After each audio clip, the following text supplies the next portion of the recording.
Hello students, जैसे कि मैं बोला था स्ट्रिंग का जो रिमेनिंग पार्ट रह गया है उसके लिए मैं एक वीडियो लाने वाला हूँ. So this video is the remaining part of the string. If you have not watched my previous video yet, I will be mentioning it in the I button. You can just click it out. और पहले आप वो वाला video देखिए, फिर आप part 1 है जो मेरा, और ये पार्ट 2 वाला वीडियो उसके बाद देखिएगा. ठीक है. Let me continue without wasting your time. I hope you all are preparing very well for your board examination. Okay, excited for today's session? Let's start. चलिए, तो जैसे कि हमने प्रीवियस वीडियो में कैरेट कवर कर लिया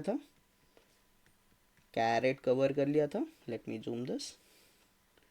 कि हमने इंडेक्स ऑफ कंप्लीट कर लिया था. हमने लास्ट इंडेक्स ऑफ भी कंप्लीट कर लिया था. ठीक है. We have already completed this all things. और हमने और एक चीज़ कंप्लीट कर लिया था, वो है एस डॉट लेंथ. ये सारा चीज़, इसका यूज़ क्या है और इसमें प्रोग्रामिंग में हम इसको यूज़ कैसे करते हैं, ये सारा मैं उस वीडियो में मेंशन कर लिया हूँ. आप वो वीडियो पहले जाके देख लीजिएगा, उसके बाद आप यहाँ पर आइएगा. अगर आपको जितना मैं अभी मेंशन किया हूँ 4 मेथड्स, अगर आपको उसमें क्लैरिटी है, या आप वो मेरा प्रीवियस वीडियो देख चुके हो and you have come to this particular video, then this video will be helping you out in a very different way. ठीक है. चलिए, तो अभी हमारा क्या बचता है? हमारा बहुत सारा चीज़ बचता है. हम अभी देखेंगे एस क्या है भाई मेरा. यहाँ पर जो मैं एस लिखूँ, आपको समझ में आ रहा है क्या है एस? एस क्या है? एस यहाँ पे मेरा एक स्ट्रिंग का वेरिएबल, स्ट्रिंग का क्या है? स्ट्रिंग का एक मेरा वेरिएबल बोल सकते हो कंपैक्टिबिलिटी के लिए. पर ये क्या होता है? ये एक ऑब्जेक्ट का नाम होता है. ठीक है. Because we know string is non primitive type, and non primitive type का बचता सिर्फ एक ही चीज़ है, वो है ऑब्जेक्ट. तो आप बोल सकते हो कि S is refer to as my string object. ठीक है. अब हम ये सीखने वाले हैं. Let me put the number. अभी मान लीजिए कि मैं स्ट्रिंग लिया हूँ. This is my string.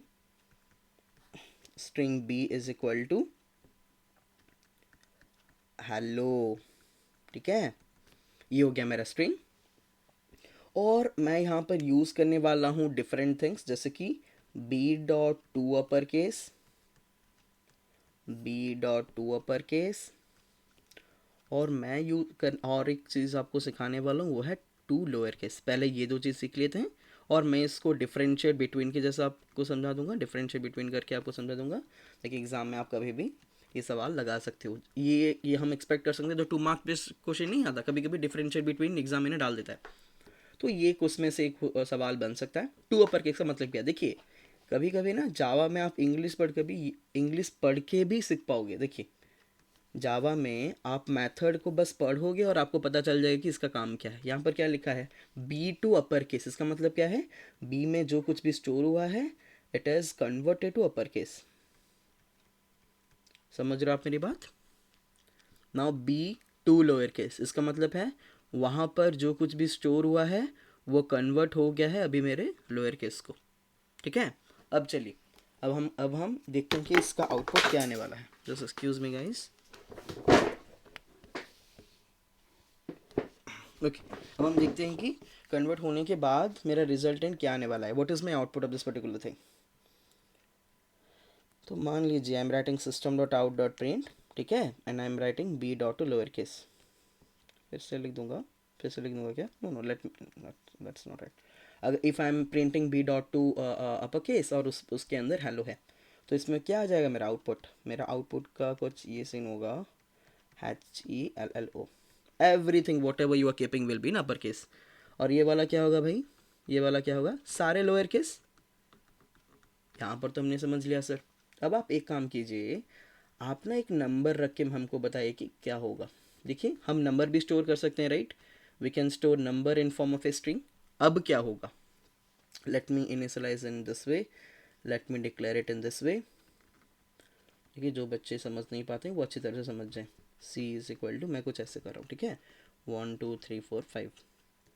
चलिए, अब मैं अगर इसको अगर लोअर केस में अगर कन्वर्ट करूँगा, when my object is B, now my object is C. अगर मैं C dot to upper case करूँगा तो क्या होगा? कुछ नहीं, जो नंबर है वही नंबर प्रिंट हो जाएगा. और यहाँ पर भी जो नंबर है वही नंबर प्रिंट हो जाएगा। ठीक है, समझ लिया आप लोगों ने। और एक केस लेते हैं हम। अगर मैं string D is equal to if I am taking HELLO, hello, ठीक है, I am taking hello, everything is in upper case.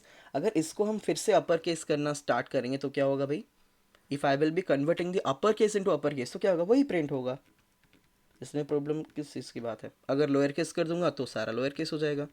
तो जब भी मेरा इनपुट उसी केस में होगा जिस केस में मैं कन्वर्ट करने की कोशिश कर रहा हूँ, तो वही चीज़ प्रिंट हो जाएगा, वही चीज़ प्रिंट हो जाएगी। Sir no, it's very logical right. अगर नंबर आप सेंड करते हो, if you are storing a number in it and you want to convert in upper in lower case, number का अपर केस लोअर केस क्या होता है भाई, वही चीज़ होता है। That's why the same thing you will be getting. Okay, now I will be explaining you another thing. B ही यूज़ करेंगे। B is upper case, you हमारा अपर केस में रहता है और केस में सी हमारा अपर केस में रहता है, और यहाँ पर फिर से बी इज़ लोअर केस। ठीक है, देखिए, तो यहाँ पर ओके। ना इसका काम क्या है, देखिए, जब भी आप ऐसे अगर इंग्लिश में आप सवाल करते हो, बी इज अपर केस, इसका मतलब कैसे नहीं लग रहा कि सवाल है बी अपर केस में है क्या, ऐसे नहीं लग रहा है, सवाल उसका वैसे बन रहा है। B is upper case, B मेरा अपर केस में है क्या, B is lower case, B मेरे लोअर केस में है क्या। ठीक है, सवाल ऐसे नहीं लग रहा है इज जब हम यूज़ करते हैं, यस और नो। तो यहाँ पर भी, हाँ, मैं और एक चीज़ बताना आपको भूल गया, जब भी हम to upper case to lower case use करते हैं तो उसका रिटर्न टाइप क्या होता है भाई, इसका रिटर्न टाइप क्या है, देखिए मेरा आंसर जो आया है उसका डेटा टाइप क्या है, obviously string.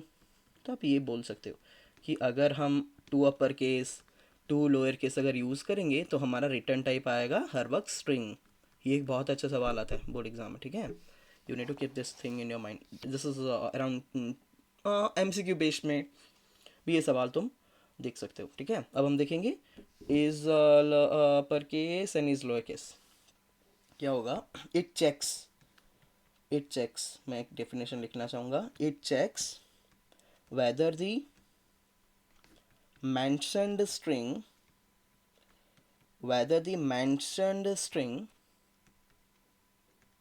that is b here is in uppercase or not, ठीक है। और इसके बाद यहाँ पे it checks whether the mentioned string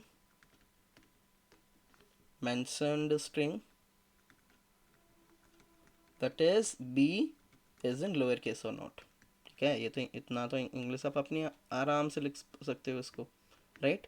आपको कुछ याद करने की भी ज़रूरत नहीं है, easily you can frame this and right after you understanding the purpose. ठीक है, अब क्या होगा अगर मैं बी को लूँगा, तो लेट अस टेक नाउ, अभी मैं बी कंसिडर करता हूँ हेलो है, ठीक है।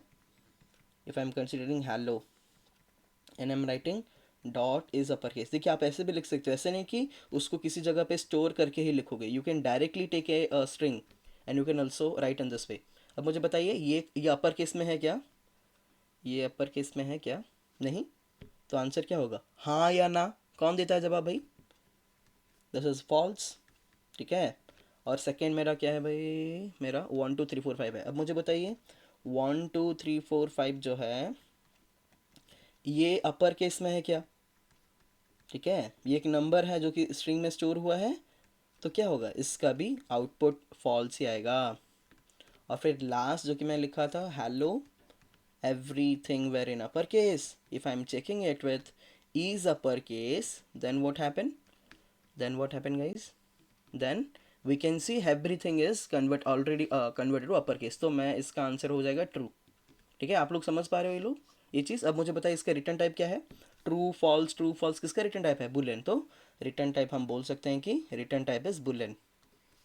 Okay, very quickly you have understood this. देखिए एक पार्ट आपने समझ लिया ना, दूसरा पार्ट समझने में और आसानी होगी। अब मुझे बताइए अगर मैं ये हेलो ले रहा हूँ और मैं चेक कर रहा हूँ कि ये लोअर केस में है या नहीं, क्या लग रहा है या नहीं, यस है, तो ट्रू हो गया भाई। और अगर मैं 1 2 3 4 5 ले रहा हूँ and I am checking that is in lower case, नहीं नंबर है, इसका अपर केस लोअर केस कुछ नहीं होता है, ठीक है, तो क्या हो जाएगा भाई, ये फॉल्स हो जाएगा। If I am taking this hello, देखो कितना आसान है, बस आपको बैठना है और सीखना है। ये कब ज़रूरत होती है मैं आपको सिखाऊंगा। ये मेथड जो हम सीख रहे हैं ये कहाँ पर ज़रूरत होती है, आई विल बी सिंग। ये प्रोग्राम में भी आजकल इसको इंक्लूड कर दिया गया है। पहले क्या होता था ज़्यादा ये सवाल ना हमारा डिफरेंशिएट बिटवीन में ऐसे आते थे, पता है तुम्हें, तुम अगर प्रोग्राम देखे होगे तो तुम्हें बोल रहा होगा कि convert every string to upper case to lower case, वहाँ पर तुम ये यूज़ करोगे। पूरा स्ट्रिंग क्या करना है तुमको, कन्वर्ट करना है अपर केस या लोअर केस में, वहाँ पर तुम क्या कर सकते हो, you will be using this. और तुम्हें ये बोलेगा कि पूरा स्ट्रिंग चेक कीजिए कि वो अपर केस में है या नहीं और लोअर केस में है या नहीं, तो तुम ये वाला यूज़ कर सकते हो। ठीक है, अब बच्चे इस पर्टिकुलर चीज़ को रैपर क्लास में जो कैरेक्टर जो तुमने पढ़ा हुआ है वहाँ पर कंफ्यूज हो जाते हैं। अरे भाई जब तुम ऐसे लिखते हो ना, character dot is upper case हो गया, अपर केस हो गया, character dot is lower case हो गया, जब भी तुम कैरेक्टर का नाम लेते हो, मैं टू लिख देता हूँ, ठीक है, ताकि, ठीक है, और वैसे ही इसका क्या, is lower case to lower case, जब भी तुम ऐसे लिखते हो ना, यहाँ पर एक कैरेक्टर का वेरिएबल होता है, कैर डेटा टाइप का वेरिएबल, तुम ऐसे लिख सकते हो कैर डेटा टाइप का वेरिएबल होता है, ठीक है, टाइप का वेरिएबल होता है। इसके पैरेंथेसिस के अंदर तुम ये वाला चीज़ देखने पाओगे कि कैरेक्टर का वेरिएबल या खुद कैरेक्टर स्टोर हुआ होगा, खुद एक कैरेक्टर ही स्टोर हुआ होगा, ठीक है।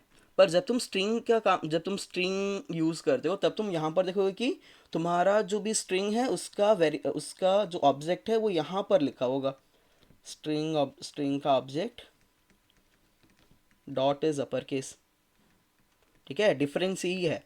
तुम कैरेक्टर अगर देखते हो कहीं पे and if you are observing that a character variable और a character is mention here, then you will be considering कि वो सिर्फ हमारे कैरेक्टर के ऊपर काम करेगा। If you are finding anywhere string object and is upper case और string object to upper case, उसका मतलब क्या है, it will be working on string, ठीक है। और कभी कभी ये तुम्हें एमसीक्यू में भी एमसीक्यू बेस्ड क्वेश्चन में भी पूछ लेता है कि कौन सा करेक्ट वे है कैरेक्टर को अपर केस में या लोअर केस में कन्वर्ट करने के लिए या चेक करने के लिए।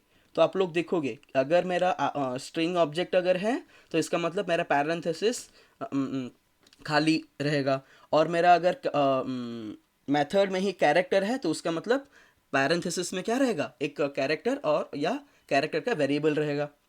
समझ में आ गया आप लोगों को? Very good, very good, let's move. अब एक बहुत अच्छा चीज़ हम सीखने वाले हैं, ठीक है, it's a very important thing, equals. Equals और कंपेयर टू, इक्वल्स और कंपेयर टू, ये बहुत इंपॉर्टेंट पार्ट है और इसका यूजेबिलिटी भी बहुत ज़्यादा है, ठीक है। मान लीजिए आप एक चीज़ मान लीजिए, इक्वल्स कब यूज़ कर किया जाता है, when you are comparing to, when you are comparing the equality between the two strings, ठीक है, checking the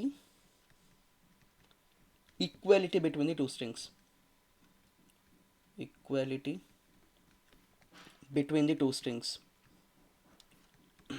between the two strings, ठीक है। अगर आप इक्वलिटी चेक कर रहे हो तो then you will be using equals. Compare to कब यूज होता है, when you are comparing two strings lexicographically, comparing two strings lexicographically, lexicographically I think XIO graphically, इसका मतलब क्या होता है भाई, बहुत भारी वर्ड है, दिमाग से ऊपर जा रहा है। इक्वल्स का मतलब वेरी आसान है, देखिए आप, जब मैं स्ट्रिंग रख दिया, स्ट्रिंग बी रख दिया, न्यू ईयर, ये तो हमें पता है कि हम बस देखेंगे कि दो स्ट्रिंग सिमिलर है या नहीं। स्ट्रिंग सी रख दिया, यहाँ पर न्यू और ईयर, इससे देखे पता चल जा रहा है कि नहीं। अगर मैं कंपेयर करूँगा, if I am comparing B dot, देखिए कैसे लिखा जाता है इसको, इस तरह से हम लिखेंगे, ठीक है। यहाँ पर एक एक पर्टिकुलर ऑब्जेक्ट जहाँ पर स्टोर हुआ है, यहाँ पर object and I am comparing with equals, तो इसका आंसर क्या आएगा भाई, ऑफ कोर्स फॉल्स आएगा। क्यों फॉल्स आया, क्योंकि देखिए मेरा एन को देखिए ज़रा, नज़र घटी तो दुर्घटना घटी, ठीक है, तो क्या है, केस अलग है, तो इसमें क्या होगा, मेरा मेरा आंसर इसलिए फॉल्स आ गया। तो इसको देखिए ये पता नहीं चल रहा है कि यहाँ पर इसका जो रिटर्न टाइप है वो बुलियन में है। रिटर्न टाइप क्या है इसका, रिटर्न टाइप बुलियन में है। ये पर्टिकुलर चीज़ बच्चे समझ जाते हैं। इक्वल्स में बच्चे समझ जाते हैं कि काम कैसे करता है। अब बच्चे कंफ्यूज हो जाते हैं कंपेयर टू को लेके। लेक्सोग्राफिकली क्या मसला है सर, बोलिए थोड़ा। देखो लेक्सोग्राफिकली का मतलब ये है देखियो, आप ना डिक्शनरी में कभी वर्ड अरेंजमेंट देखे हो? Have you ever often gone through dictionary? अगर आप डिक्शनरी में कोई भी वर्ड्स को गो थ्रू करते हो तो आप देखते हो कि हर एक कैरेक्टर को देख के भी क्या किया जाता है, हमारा वर्ड को अरेंज किया जाता है हमारी डिक्शनरी में, वो कि अल्फ़ाबेटिकल ऑर्डर। मान लीजिए कोई स्टूडेंट क्या कर रहा है, अगर हमारा सेंटेंस ये है NEW है, ठीक है, NEW है। अब मैं क्या करूँगा, string C is equal to मैं लिखूँगा NEW।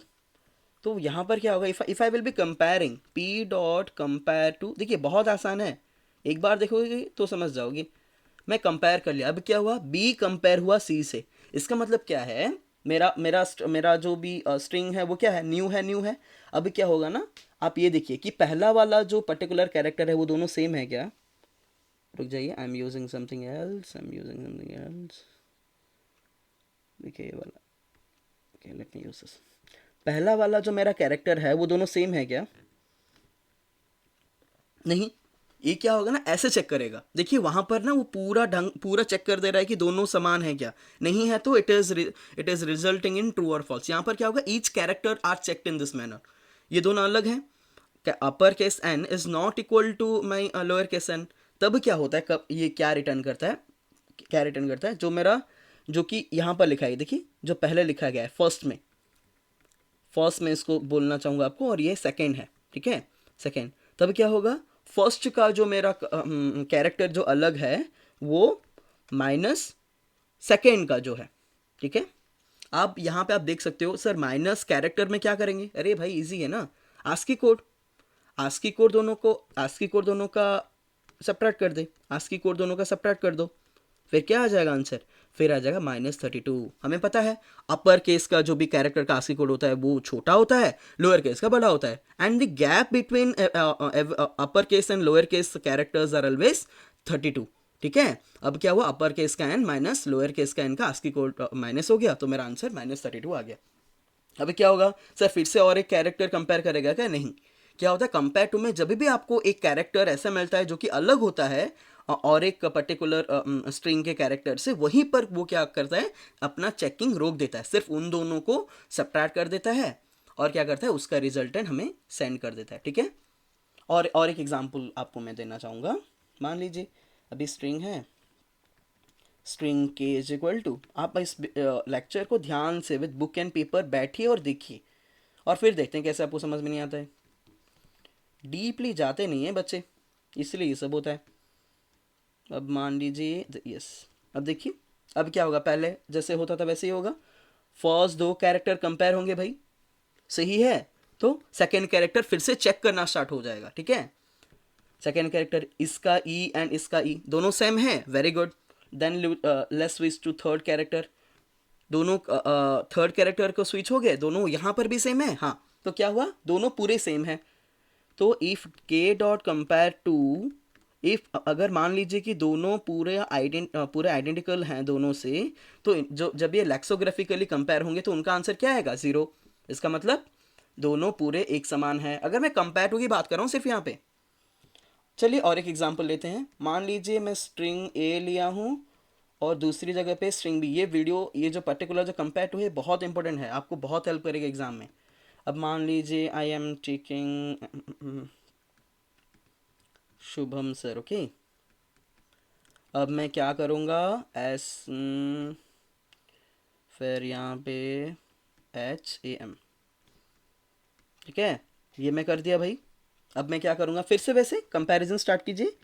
ये दो, excuse me just wait, okay, ये दोनों सेम है भाई, सेकेंड कैरेक्टर चेक होगा, ये दोनों भी सेम है, very good. Third character check होगा, ये दोनों सेम है, very good. Fourth character check होगा, फोर्थ कैरेक्टर में कुछ मसला है, यहाँ पर क्या है, लोअर केस एच है, यहाँ पर अपर केस एच है, यहीं पर रुक जाएगा, ठीक है। फिर क्या होगा, दोनों अब देखेंगे क्वेश्चन में अरेंजमेंट कैसा है। मान लीजिए अब मैं पहले हम ऐसे करेंगे, A dot compare to B करेंगे, फिर हम क्या करेंगे, और एक सवाल मैं बनाता हूँ आप लोगों के लिए, बी डॉट कंपेयर टू ए कीजिएगा। मुझे बताइए रिटर्न क्या होगा। पहले में क्या होगा, ए में क्या है भाई, lower case H is compare to my upper case H, ये सो नो, ठीक है। तो क्या होगा, मैं बोला था हर वक्त अगर हमारा अल्फ़ाबेट अगर सेम है पर अपर केस और लोअर केस अगर दोनों सब्ट्रैक्ट अगर होते हैं तो हर वक्त डिफरेंस क्या होता है 32। तो यहाँ पे लोअर केस का ASCII कोड बड़ा होगा अपर केस से, तो क्या हो जाएगा पॉजिटिव 32, यस और नो, एक्सक्यूज मी, पॉजिटिव 32। और B dot compare to A, B dot compare to A तो क्या हो जाएगा भाई, B dot compare to A देखिए upper case H is get क्या हो रहा है, सब्ट्रैक्शन हो रहा है मेरी लोअर केस से, तो इसमें क्या हो रहा है भाई, आई एम गेटिंग -32, ठीक है। Wait a second guys, wait, you just go through whatever I have mentioned, I am coming within 1 minute.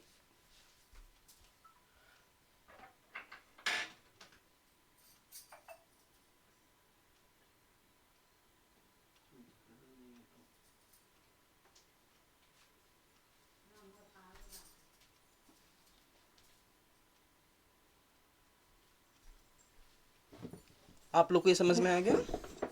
अब देखिए, अब जब ये बात हो गया तो हम अगर और थोड़ा इसको अगर अच्छी तरह से अगर देखेंगे, ये चीज़ आपको समझ में आ गया, ठीक है।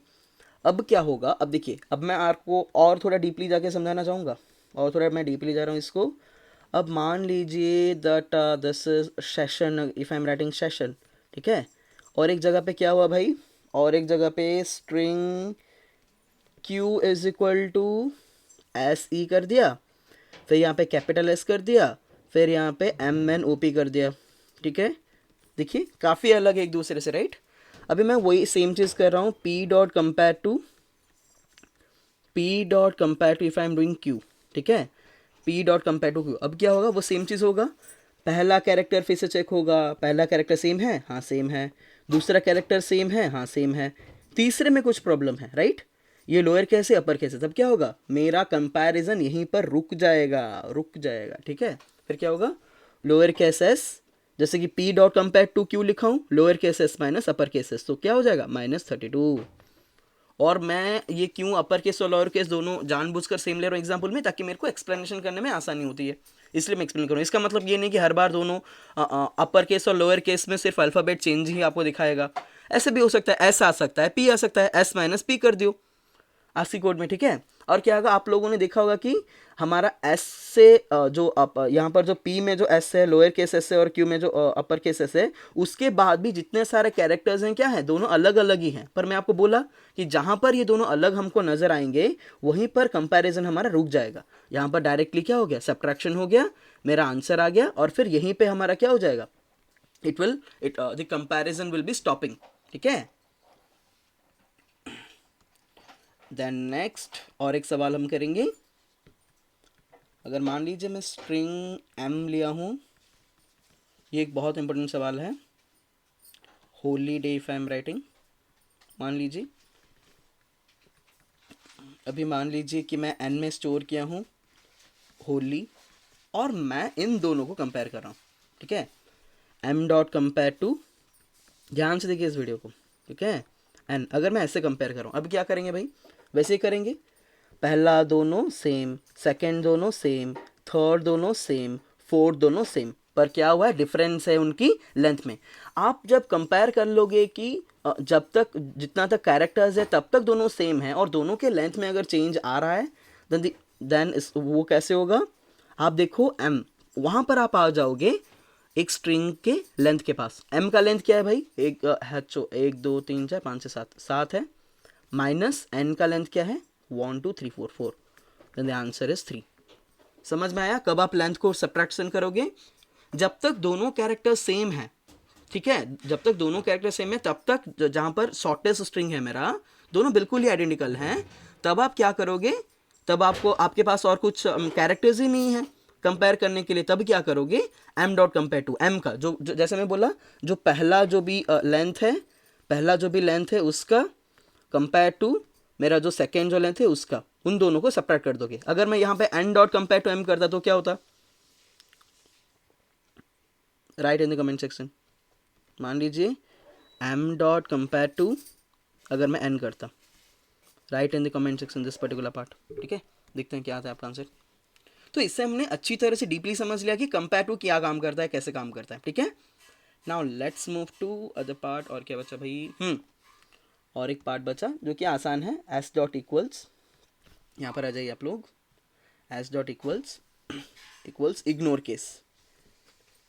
ठीक है, इग्नोर केस। यहाँ पर क्या होगा देखो, मैं बोला ना कभी कभी इंग्लिश अगर हम अच्छी तरह समझते हैं, हम जावा के जितने सारे मेथड्स हैं, फंक्शन है, उसको समझ लेंगे। यहाँ पर क्या हो रहा है, ए मैं यहाँ पर तो और एक मान लीजिए यहाँ पर मैं पी दिया हूँ, ये तो मैं लिखना भूल गया।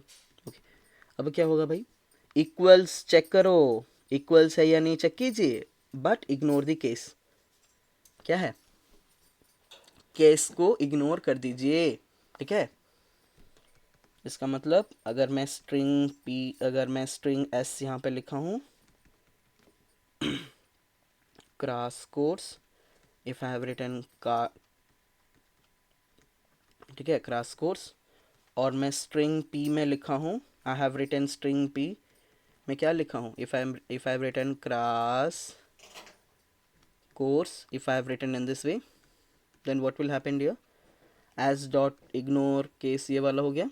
अब क्या होगा? अब मुझे बोलिए दोनों सेम है क्या? हाँ दोनों सेम है, सिर्फ केस अलग है। Cross course and cross course दोनों सेम ही लिखा गया है। तो यहाँ पर क्या होगा? The answer will be we will be getting true. ठीक है, अब आप कंपेयर टू में ये पार्ट मैं थोड़ा यहाँ पर मैं नहीं बोला हूँ आपको। अब मुझे बताइए कंपेयर टू का जो मसला है, इसका रिटर्न टाइप क्या होता? रिटर्न टाइप क्या होता है? देखिए हर बार आंसर मेरा नंबर में आ रहा है, तो इसका रिटर्न टाइप क्या है? यहाँ पर मैं लिखना चाहूँगा रिटर्न टाइप इज इंटीजर। ठीक है, रिटर्न टाइप हो गया मेरा इंटीजर। ठीक है, ये चीज़ आपको समझ में आ गया? और क्या बचा? लेंथ हो गया, upper case lower case is तो इससे क्या हुआ? और एक चीज़ बचा है शायद, हाँ, कंपेयर को लेके। कंपेयर में भी हमारा इग्नोर केस भी है, जहाँ पर क्या होगा, हम दोनों स्ट्रिंग, देखिए कैसे उसका मैं लिखना चाहूँगा यहाँ पे। देखिए ये एक बहुत इंटरेस्टिंग पार्ट हो गया आप लोगों का। Suppose I am writing moon. अच्छी तरह देखिए, जिस किस बच्चे को और जिस किसी भी बच्चे को अगर मैथड समझ में नहीं आ रहा है, उसको इस पर्टिकुलर वीडियो से सारा समझ में आ जाएगा कि मैथड्स कैसे काम करता है। हमारी पर्टिकुलर जो भी स्ट्रिंग है उसमें सारे मेथड्स कैसे काम करते हैं उसको ही समझ में आ जाएगा। देखिए if I am writing moon, ठीक है, अब मैं क्या करूँगा, पी डॉट कंपेयर, शायद ये ऐसे होगा, compare to ignore case, right, ऐसे कुछ है ना। Just 1 minute guys, I thinking कि कंपेयर टू इग्नोर केस होता है या कंपेयर इग्नोर केस होता है। यहाँ पर थोड़ा मसला मैं देखना चाहूँगा, रुक जाइए just 1 minute. Compare to ignore case या compare ignore case, 1 minute just 1 second. Compare to ignore case,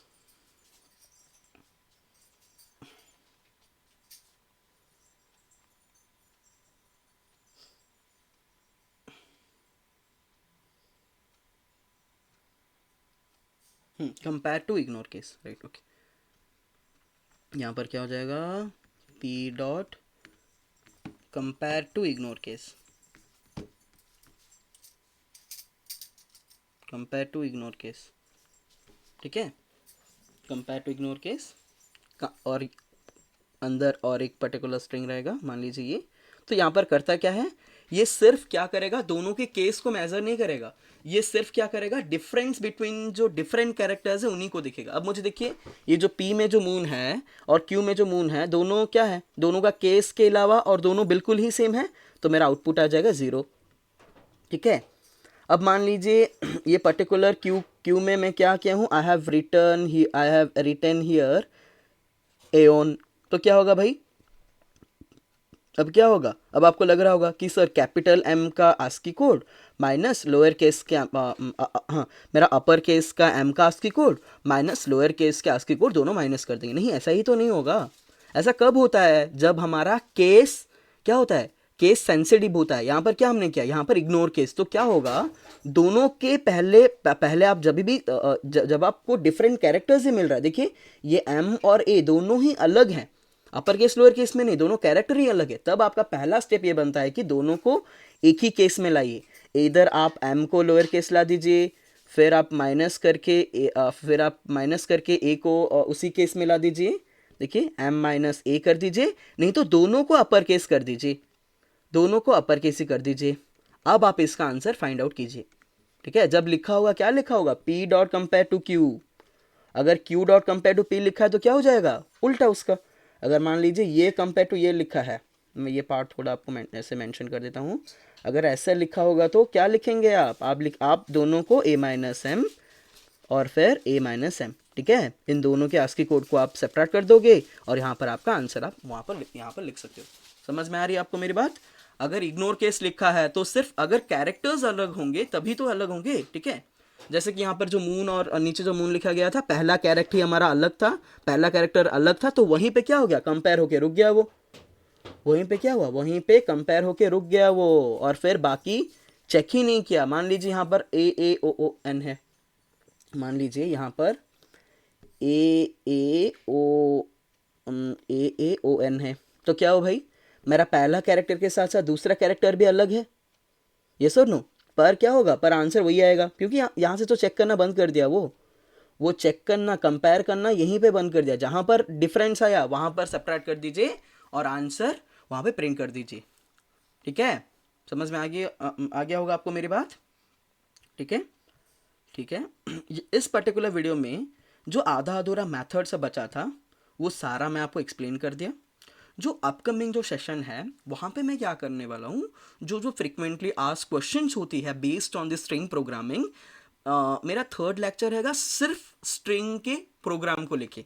जिस किसी को भी ये जानना है कि वो सब क्या फ्रिक्वेंटली आस्क्ड क्वेश्चंस हैं जो कि बोर्ड एग्जाम में आते ही आते रहते हैं, नहीं तो सब पार्ट ऑफ द प्रोग्राम, जो छोटे मोटे जो पार्ट्स होते हैं वो कि जिसको इंक्लूड करके एक बड़ा सवाल बनाया जाता है, वो सब मैं एक्सप्लेन करूंगा इन द अपकमिंग क्लास। तब तक आप इतना तक देखिए। इसका पहला वाला video I will be, as I told, I will be mentioning in the I button. ठीक है, आप वहाँ पर जाके पहले वो वीडियो देखिए, फिर आप ये वाला वीडियो देखिए। इसमें आपको ये पकड़ आ जाएगा कि मैथड जितना सारा है कैसे यूज़ होता है और मैथड का मसला क्या है स्ट्रिंग इन दी जावा में। ठीक है, जो भी मेरे इस पर्टिकुलर चैनल को पहली बार आए हैं, आपने अगर इस वीडियो से कुछ सीखा, अगर आपको ये वीडियो मज़ा आया, अगर आपको लगता है कि अगर आप ऐसे ही इंटरेस्टिंग वीडियोस फिर देखना चाहते हो, then I will be asking you और रिक्वेस्टिंग यू, और ये मैं बोलना चाहूँगा कि आप इस चैनल को सब्सक्राइब कीजिए, बेल आइकॉन को दबाइए और इस वीडियो को लाइक कर दीजिए। ठीक है, अगर आपका कोई फ्रेंड्स है जिसका स्ट्रिंग में उसको कुछ अगर थोड़ा बहुत अगर समझ में नहीं आ रहा तो उसको ये वीडियो शेयर कीजिए और आगे हमारे साथ रहिए। बिकॉज आप जब भी वीडियो को सब्सक्राइब करते हो, आप लाइक करते हो, तो हमें थोड़ा एनर्जी मिलता है कि हम ऐसे इस तरह से वीडियो बनाएं और आपके लिए लेके आएँ। Now thank you so much for watching this video guys, bye bye.